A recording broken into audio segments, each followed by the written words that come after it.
Good morning, everyone. Today we discuss today's newspaper. आज के जो आर्टिकल हैं उसमें सबसे पहले chief election commissioner and election commissioner की अपॉइंटमेंट पर है। इसमें सुप्रीम कोर्ट ने 2023 में एक जजमेंट दिया था जिसमें बोला गया था कि जो सुप्रीम कोर्ट का इलेक्शन कमीशन का जो ऑफिसर है, चीफ इलेक्शन कमिश्नर या इलेक्शन कमिश्नर, उनकी अपॉइंटमेंट के जो अमेंड किया गया था,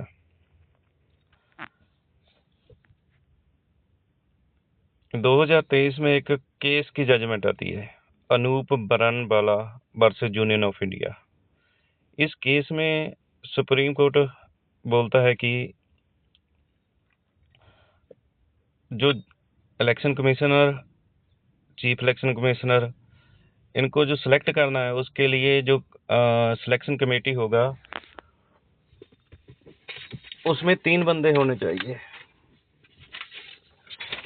जब तक ये कानून पार्लियामेंट नहीं बनाता तब तक सबसे पहले कौन? PM, second leader of opposition and एक चीफ जस्टिस ऑफ इंडिया।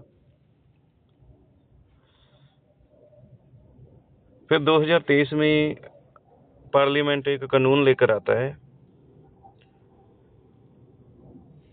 जो चीफ जस्टिस ऑफ इंडिया की बजाय कैबिनेट मिनिस्टर को रख लेता है।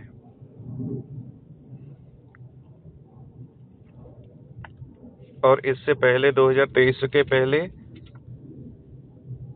Prime minister and council of ministers दोनों एडवाइस करते थे प्रेसिडेंट को इसके बारे में कि कौन किस जो सिलेक्शन है किसकी है, जो अपना इलेक्शन कमिश्नर की या चीफ इलेक्शन कमिश्नर की होनी है, उसको नॉमिनेट किया जाता था। इस अब जो है ये एक क्वेश्चन रेज हो गया है सुप्रीम कोर्ट में, जिसमें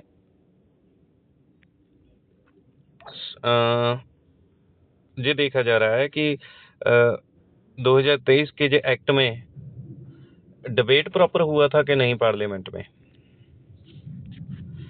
देखिए, जो इलेक्शन कमिश्नर और चीफ इलेक्शन कमिश्नर, इसकी इंडिपेंडेंस पर जो है या इसे पॉलिटिकली जो इंडिपेंडेंट होना चाहिए उस पर ये एक बढ़िया जजमेंट 2023 में आया था। क्योंकि इसमें क्या है कि जैसे अब जजमेंट है,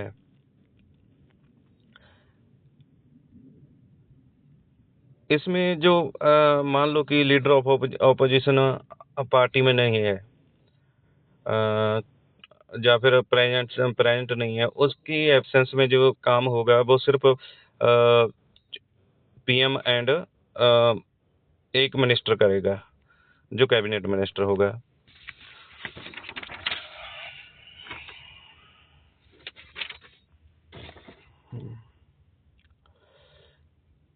ये एक क्वेश्चन है, क्या सुप्रीम कोर्ट की जजमेंट को अमेंड किया जा सकता है पार्लियामेंट के द्वारा? एक्सक्लूजन ऑफ सीजीआई हो सकता है कि नहीं? Violation of separation of power, एक जो इलेक्शन कमिश्नर का ऑफिस है उसे सेपरेट करना था पॉलिटिकल जो इंटरवेंशन से, क्या वो सेपरेशन प्रॉपर हो चुका है या होना है या होगा? अगर सेपरेशन होगा तो इससे क्या है कि पब्लिक का विश्वास बना रहेगा और इलेक्शन फेयर एंड इलेक्शन का जो काम है वो फेयर होगा।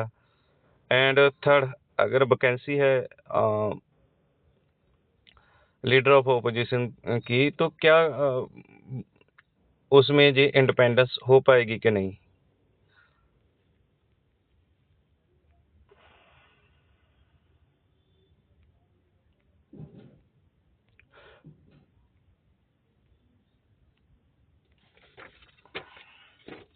इसके आगे नेक्स्ट आर्टिकल पर चलते हैं।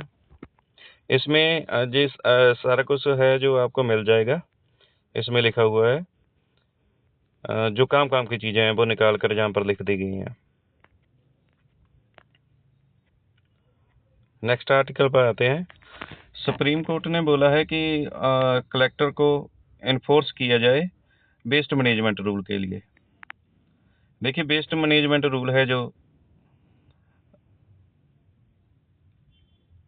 इसमें जो जो कोई इन्वायरमेंट के लॉज हैं, इसे वीक इम्प्लीमेंटेशन का बहुत सामना करना पड़ता है।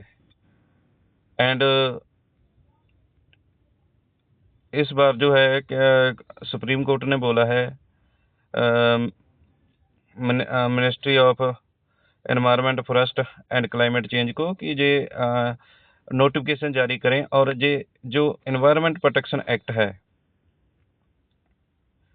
इसका सेक्शन 3 एंड 5 जो है अमेंड कर इसे जो है पावर्स को है डेलीगेट कर दी जाए डिस्ट्रिक्ट कलेक्टर को। कर क्यों रहे हैं, इसमें सब कुछ लिखा हुआ है। जैसे इसमें लिखा है कि एक यूनिफॉर्म इम्प्लीमेंटेशन के लिए ये काम किया जा रहा है। कलेक्टर को और भी इसमें पावर्स दी गई हैं, जैसे वो पीरियडिकली रिपोर्ट सबमिट करेगा फोर्टनाइटली, एंड जो है वो वर्चुअल इंस्पेक्शंस भी कर सकता है। जो ज़्यादातर लार्ज डंप क्रिएट कर रहे होंगे उनका वो बिजली और पानी का कनेक्शन भी काट सकते हैं। ये जो जजमेंट है, जज ये रूलिंग है, ये इंश्योर करेगा कि जो environmental policies and environmental degradation है उसके बीच का गैप कम करने की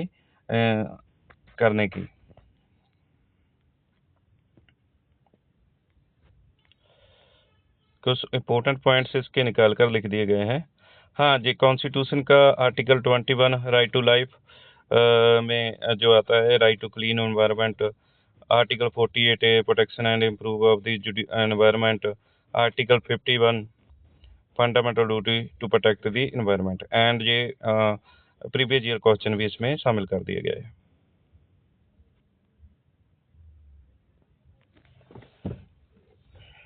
नेक्स्ट क्वेश्चन जी, इसमें है तमिलनाडु की जो गवर्नमेंस है, वहाँ पर इलेक्शन हुए तो किसी को मेजोरिटी नहीं मिला। बीजेपी को 108 सीट मिली। तो अब जी आगे क्या होगा उसके बारे में डिस्कस करता है।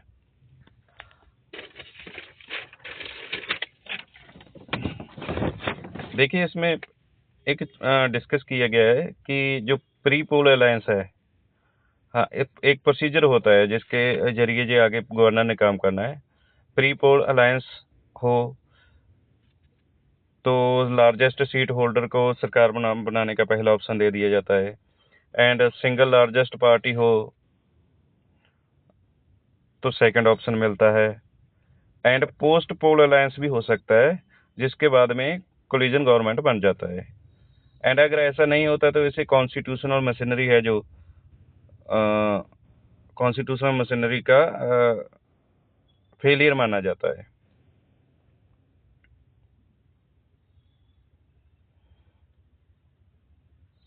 गवर्नर के जो रोल पर काफ़ी सवाल खड़े हो जाते हैं, क्रिटिसिज्म आ जाता है कि गवर्नर है जो वो पॉलिटिकली वेस्ड हो जाते हैं सेंटर के लिए।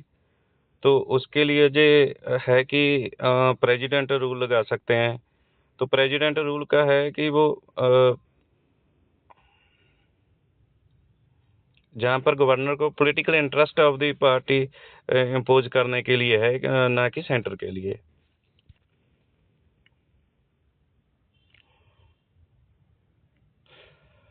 कॉन्स्टिट्यूशन मशीनरी फेल होगा तो फिर गवर्नर रूल लगा दिया जाता है।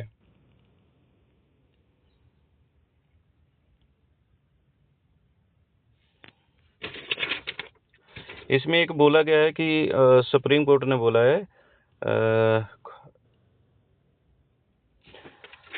गवर्नर को इंडेफिनेटली कोई ज़रूरत नहीं है इसमें वेट करने की, या करना नहीं चाहिए। क्यों नहीं करना चाहिए?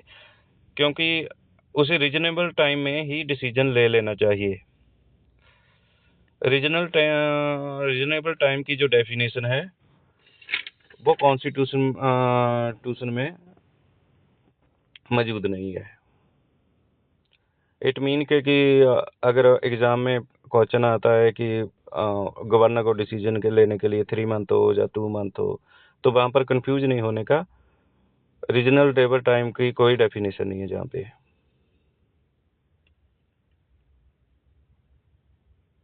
Okay, thank you, bye bye.